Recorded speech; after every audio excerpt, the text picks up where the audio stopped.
मैं आपके बीच लेकर उपस्थित हुआ हूँ मैथमेटिक्स की एक टॉपिक को लेकर, जिसका नाम है रियल नंबर, वास्तविक संख्याएं। क्या होती हैं रियल नंबर, वास्तविक संख्याएं? वास्तविक संख्याएं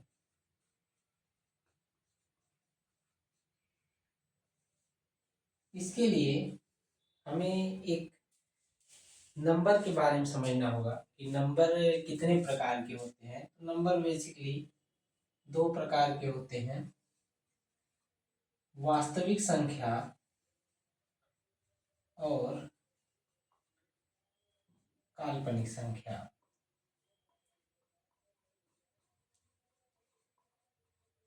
वास्तविक संख्या वास्तव में क्या होते हैं? वे संख्याएं जिन्हें एक नंबर लाइन पर प्रदर्शित किया जा सकता है। नंबर लाइन आपने पढ़ा होगा, जीरो।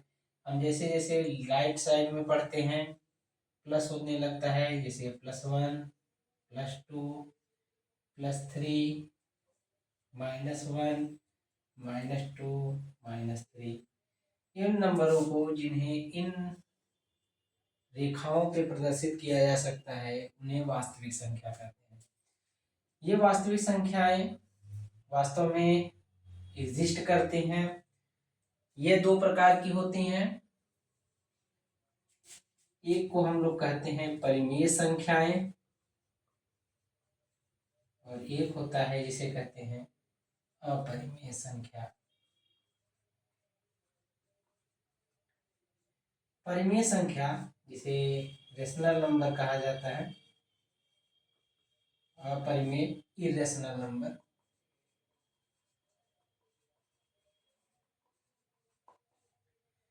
परिमेय संख्या क्या होती है? यह एक ऐसी संख्या है जिसे हम P/Q के रूप में लिख सकते हैं, लेकिन इसके लिए शर्त क्या होती है कि P एंड Q दोनों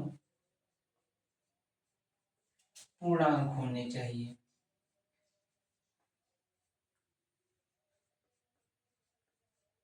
पूर्णांक क्या होते हैं?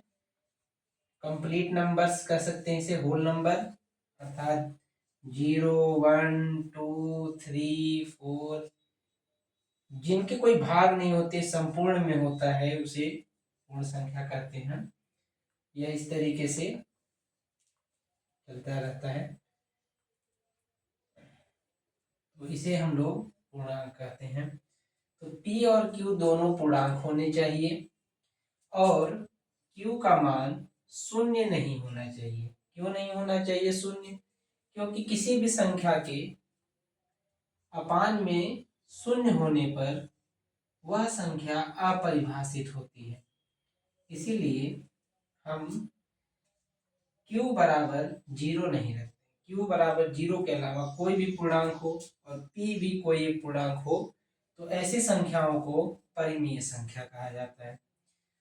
अगर ऐसा नहीं है, अर्थात यहाँ पे अगर हम उन संख्याओं को P/Q के रूप में व्यक्त नहीं कर सकते हैं, जहाँ P और Q दोनों इंटीजर हो, पूर्णांक हो, जहाँ P भी पूर्णांक हो, Q भी पूर्णांक हो, तो ऐसी संख्याओं को अपरिमेय संख्या कहा जाता है। अगर ये दोनों पूर्णांक ना हो तो इन्हें अपरिमेय संख्या कहते हैं। जैसे एग्जाम्पल के तौर पे कहा जाए 1.4142261529 ... अब इसमें क्या पता चलता है कि हम इसे P/Q के रूप में नहीं लिख सकते, अर्थात ये ऐसी संख्या है जिसे ऊपर पूर्णांक और नीचे भी पूर्णांक के रूप में नहीं लिखा जा सकता। तो वे संख्याएं जिन्हें इन रूपों में नहीं लिख सकते हैं P/Q के रूप में, जहां P और Q दोनों पूर्णांक हैं, तो ऐसी संख्याओं को अपरिमेय संख्या कहा जाता है। कुछ एग्जाम्पल हम लोग समझते हैं कि अपरिमेय संख्याएं क्या क्या होती हैं। तो कुछ कांस्टेंट ऐसे होते हैं जिन्हें हम अपरिमेय संख्या कहते हैं, जैसे पाई, ई, अंडर रूट में कोई भी वह संख्या जो पूर्ण वर्ग ना हो, जो पूर्ण वर्ग ना हो, या घन मूल में ऐसा जो पूर्ण घन ना हो, वे संख्याएं अपरिमेय संख्याएं कहलाती हैं। जैसे एग्जांपल √3, तो जो 3 है यह एक पूर्ण वर्ग नहीं है, इसलिए इन संख्याओं पूर्ण वर्ग नहीं है, इसलिए इन संख्याओं को अपरिमेय संख्या कहा जाता है। इसी तरीके से अगर मैं यहाँ पे लिख दूं √4, तो यह एक वर्ग है, 4 एक वर्ग है 2 का, तो इसका आंसर आ जाएगा 2। तो यह एक परिमेय संख्या है। और 2 को हम लोग 2/1 के रूप में लिख सकते हैं, जहाँ पे 2 और 1 एक पूर्ण संख्या है, इस अतः इन्हें परिमेय संख्या कहते हैं। जबकि इन्हें हम इन रूपों में नहीं लिख सकते। अगर हम इनको डिवाइड मेथड से 3 का स्क्वायर रूट भी निकालते हैं, अगर इस तरीके से जो हम स्क्वायर रूट निकालते हैं, तो भी हमें एक ऐसा नंबर नहीं प्राप्त होता है जिसे p/q के रूप में लिखा जा सके। इसलिए ये संख्याएं अपरिमेय संख्याएं होती हैं। और इसमें पाई और ई, क्योंकि हम लोग कहते हैं पाई की वैल्यू 22/7 रख देते हैं कहीं कहीं, तो एक्चुअल में ये होता नहीं है, यह नियर अबाउट होता है। ये नियर अबाउट बहुत ही क्लोज होता है 22/7 के, इसलिए हम लोग 22/7 रख देते हैं केवल, लेकिन यह इसकी वैल्यू 22/7 होती नहीं है। ये 22/7 के बेहद करीब होती है, इसलिए हम लोग 22/7 रख देते हैं।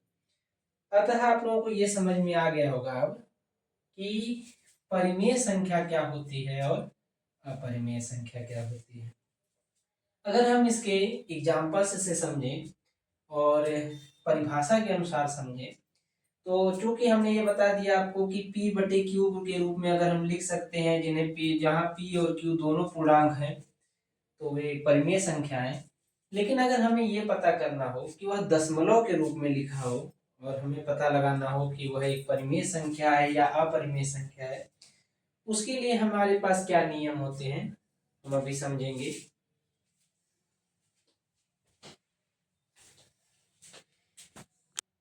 अगर कोई संख्या दशमलव के रूप में दी गई हो, तो हम कैसे प्राप्त करेंगे कि वह एक परिमेय संख्या है या अपरिमेय संख्या है। तो सबसे पहले हमारा कदम होगा कि हम दशमलव के बाद के जो अंक हैं, दशमलव के बाद के अंकों को ध्यान देना है कि वो किस प्रकार से। सबसे पहली बात, अगर वह टर्मिनेटिंग है, टर्मिनेटिंग का अर्थ होता है एक ऐसे नंबर जो दशमलव के बाद कुछ अंकों के बाद वह समाप्त हो जाते हैं, यानी उसके आगे 0 होता है, या हम कह सकते हैं उसके बाद हम लोग कोई नंबर नहीं होता है जो गैर शून्य हो, तो ऐसे नंबर को परिमेय संख्या कहा जाता है। यानी कि अगर वो टर्मिनेटिंग है, टर्मिनेटिंग का मतलब होता है जिनका एक छोर हो, तो वे संख्याएं परिमेय संख्या कहलाती हैं। जैसे एग्जांपल 0.23295। अब हमको ये पता है कि यह कुछ अंक बाद, यानी 1 2 3 4 अंकों के बाद, दशमलव के 4 अंकों के बाद यह समाप्त हो जाती है, तो अतः यह एक परिमेय संख्या है। अब हमें ये भी पता है कि इसे हम लोग p/q के रूप में लिख सकते हैं। क्या लिख सकते हैं p/q के रूप में?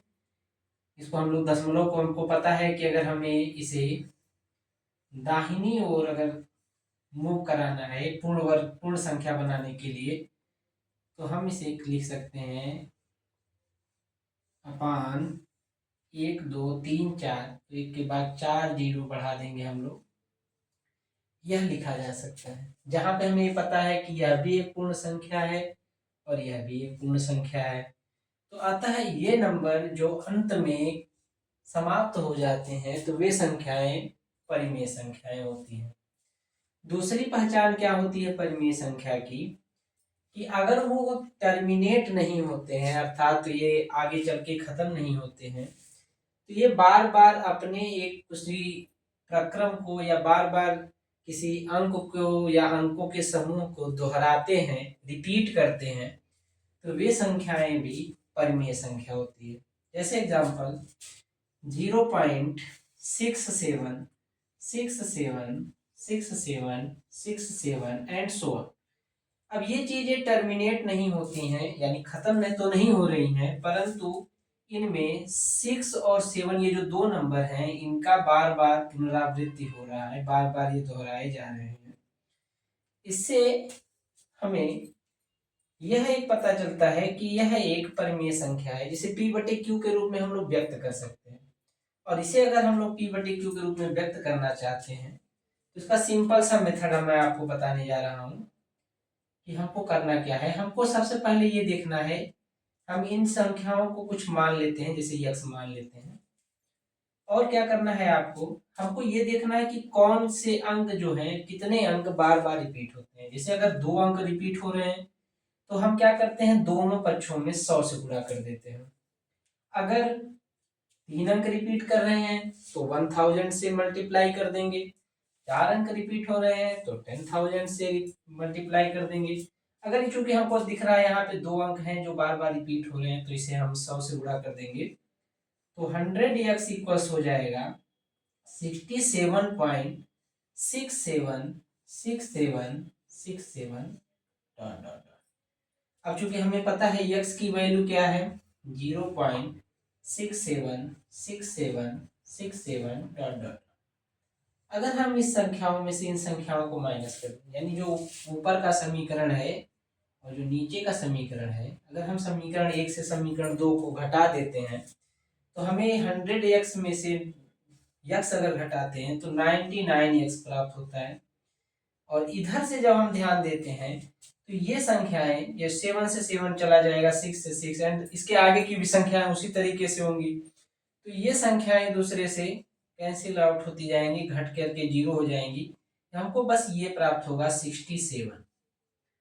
अब चूंकि हमको ये यहाँ पे दिख रहा है कि यह 99x इक्वल 67 है, हम यहाँ पे x लिख सकते हैं 67/99। अब हमें क्या प्राप्त हुआ कि ये 67 भी एक पूर्ण संख्या है और 99 भी एक पूर्ण संख्या है, तो हम इसे परिमेय संख्या मान सकते हैं। तो वे संख्याएं जो या तो टर्मिनेट हो जाए, अर्थात आगे चल के खत्म हो जाए, तो वे संख्याएं परिमेय संख्याएं होती हैं। और अगर वह टर्मिनेट नहीं हो रही हैं, तो वह अपने अंकों को या अंकों के समूह को बार बार रिपीट करता है, दोहराते रहता है, तो वे संख्याएं भी परिमेय संख्या होती हैं। और इनके अतिरिक्त जितनी संख्याएं होती हैं, दशमलव के रूप में अगर लिखा है, और इनके अतिरिक्त वे संख्याएं जितनी भी हैं, वे सभी संख्याएं अपरिमेय संख्याएं कहलाती हैं। अब चूंकि कुछ बच्चों के दिमाग में यह डाउट होता है कि अगर यह रिपीट करने वाली संख्याएं एक परिमेय संख्या है, तो क्या हम लोग 0.9999 को यही तरीके से, जब बहुत बार रिपीट हो रहा है, क्या हम इसे एक परिमेय संख्या मान सकते हैं? और अगर मान सकते हैं तो इन्हें किन रूपों में लिखा जाएगा? क्योंकि अगर हम यहाँ पर वही मेथड अप्लाई करते हैं जो यहाँ पे हमने किया है, तो चूंकि हमें एक ही अंक बार बार रिपीट हो रहा है, तो हम 10 से मल्टीप्लाई करेंगे, तो 10x इक्वल हो जाएगा 9.9999 और x इक्वल यहाँ पे हमने लिखा है 0.999, और जब माइनस करेंगे तो यहाँ पे हमको 9x प्राप्त होगा, यहाँ पे 9 प्राप्त हो जाएगा, तो x इक्वल्स हमको 1 प्राप्त हो रहा है। अर्थात अब हमको, अगर हम एक वह संख्याएं जो टर्मिनेट नहीं होती हैं तो रिपीट करती हैं, अगर वे संख्याएं अगर परिमेय संख्याएं हैं, तो क्या यह एक परिमेय संख्या है? और अगर यह परिमेय संख्या है तो किस रूप में लिखा जाएगा? तो यहाँ पर हमें प्राप्त हो रहा है x का मान 1। जाहिर सी बात है x का मान 1 है, तो लेकिन यह इसके बराबर नहीं है, परंतु यह इसके बेहद करीब है, मतलब बहुत ही करीब है। इतना करीब है कि वो लगभग एक ही मान सकते हैं हम उसको।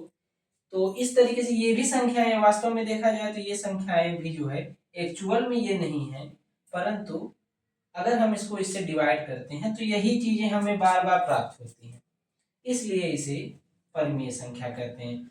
तो अगर ये चीजें बार बार रिपीट हो रही हैं, बार बार दोहराई जा रही हैं, तो वे संख्याएं परिमेय संख्याएं होती हैं।